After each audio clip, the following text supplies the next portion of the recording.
Welcome back to my existential crisis and possibly yours. No, this is not the same as a midlife crisis. This is different.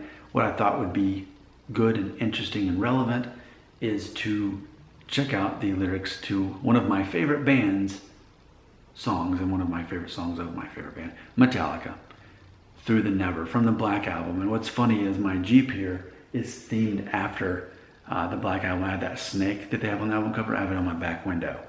And I have blacked out wheels, tinted windows, everything's black. And I thought, man, I need to make some kind of tribute to the Black Album. And so, and that's maybe by default actually my favorite album of theirs, ultimately. There's so many great songs on there. Sad But True is maybe my favorite song of theirs altogether. And Of Wolf, of Man. No one ever talks about the song. I think it's great. But Through the Never is definitely, in my opinion, one of their best. Here, I'm going to leave my glasses on and read these lyrics, and then I'm going to take them off, because what you don't realize is I'm in a garage that is about 100 degrees right now. It's still really hot here in Tennessee. But if I open the garage door, there's neighbors, they got dogs that may be interfering, there may be cars coming by, and everybody else in the house is asleep. And it's funny because when I make videos where I'm trying to keep everybody asleep, I have to kind of talk lower, and people are like, why are you whispering? So in the garage, I can provide a little bit more volume, but boy, is it hot, and my glasses are like, if you've watched my other existential videos, you'll see me have to keep pushing them up because I'm so sweaty. Here we go. Let's check out these lyrics, and let's perceive them from a point of view that is an existential crisis. Here we go. Through the Never, from Metallica. Quote, all that is, was, and will be, universe much too big to see, time and space never ending, disturbing thoughts, questions pending, limitations of human understanding too quick to criticize, obligation to survive. We hunger to be alive, twisting, turning through the never. All that is, ever was, will be twisting, turning through the never. In the dark, see past our eyes, pursuit of truth no matter where it lies, gazing up to the breeze of the heavens on a quest, meaning, reason, came to be, how it begun, all alone in the family of the sun, curiosity teasing everyone, on our home, third stone from the sun. End quote. So let's talk about this. And I'm so glad I can take this off so they won't like just slide off on the floor. What's interesting, and if you've watched one of my other videos about how I'm processing my own existential crisis, I came up with these 5 things, and the last one, and probably will be maybe my least popular one, is that you basically determine what your faith is. And if you're not a religious person or don't want to be, and ultimately you still like, well, I'm agnostic or atheist, whatever ends up being how you identify. I love this song because ultimately it kind of fits everybody. For me, I see the Christian faith all in that song, for me personally. But I can easily see how an atheist would. But ultimately, in the end, and like I do in my atheist videos, I explained, hey, if it were simple as an atheist proving that there was no God, or as simple as a Christian proving that there is a God, then we wouldn't be having those conversations, and there wouldn't be Christians and atheists. There would only be believers. So it's not that easy. And this song points that out. Basically, we can't know. It is a mystery. And I think anyone who's going through an existential crisis, I think one of the main things to really try to perceive is this. As it was mentioned, time and space never ending. So try to imagine what that even means. There's no end to space and there's no end to time. I mean, because imagine, let's say that the Earth has an expiration date and is going to end at some point, maybe in our lifetime, maybe not. But even when the Earth isn't here anymore, what about the rest of the universe? We're just a tiny little speck in the whole, in space. We're microscopic. So even when the world ends, that's to assume that we're the only human beings or intelligent creatures in the universe.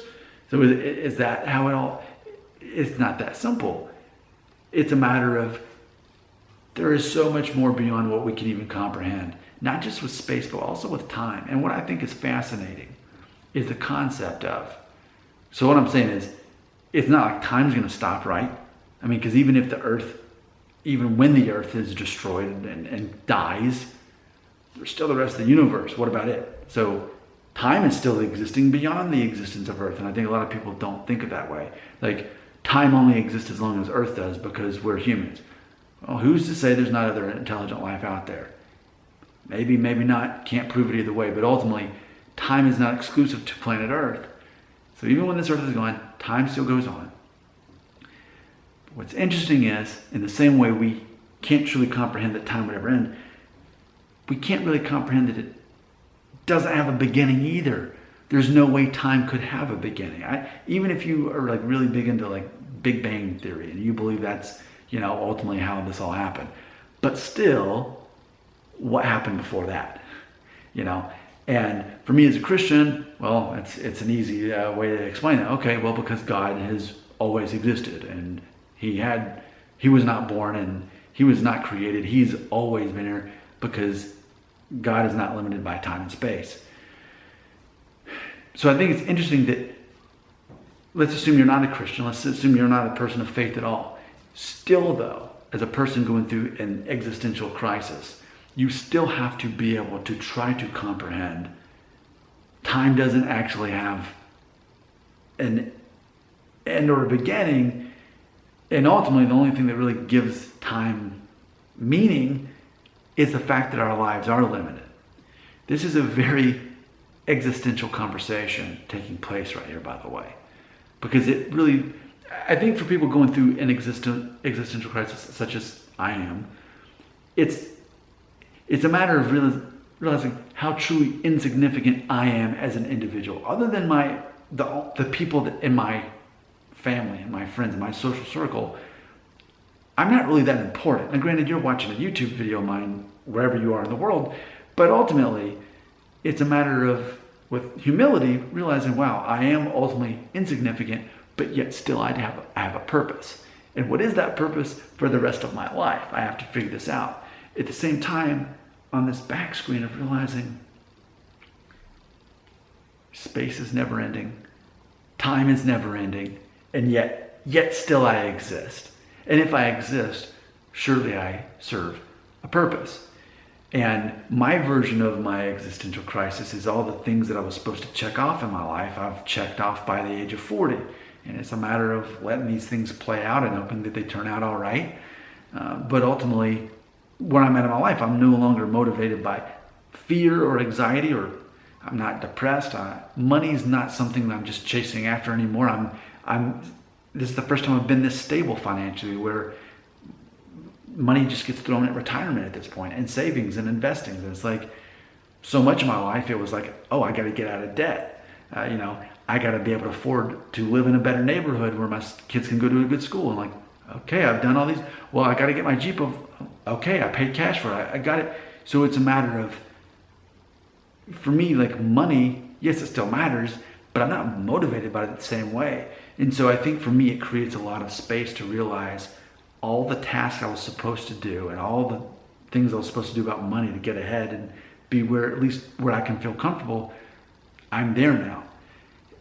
So I just feel that that's one of the best existential songs by one of my favorite bands. And I think that it really is that simple. And I think going back to my 5-step solution of dealing with your existential crisis, it's so important to figure out what your religion is, what your faith is, or at least how you're going to identify. If you're going to think, okay, I don't believe in God, or maybe God exists, still, what do you believe? And do you believe that, hey, even after we cease to exist, do you believe that there's any possibility that our consciousness transcends from here, or are we simply nothing more than animals and that's the end of it? But I think it'd be pretty difficult for many people to imagine that there's nothing beyond this. Your comments right here.